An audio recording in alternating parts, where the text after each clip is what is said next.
Hawnhekk għandna l-local rounds għal dak li sejjaħnilu Destination Washington li bażikament huwa proġett biex aħna ntellaw grupp ta' studenti Maltin biex jirrappreżentaw lill-aqda studenti tal-liġi lill-Università ta' Malta u lil Malta ġewwa Washington fl-Amerika li bażikament hija International Moot Court Competition fejn ovvjament huma ħajkunu qed jiddibattu ma' timijiet barranin u huma jkunu qed jirrappreżentaw il-Malta b'dan il-mod.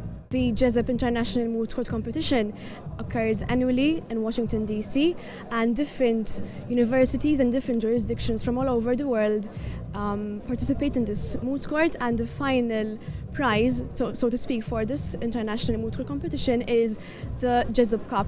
This is quite prestigious as an award, and as a competition it is the most renowned international moot court competition in the world. Basically, we encourage the legal students to study abroad, go to abroad, have an experience. This is why we decided to give this sponsorship, which cover the accommodation, the extra costs, and the flying costs as well. So we wish best of luck to them, and hopefully they will be awesome lawyers in the future.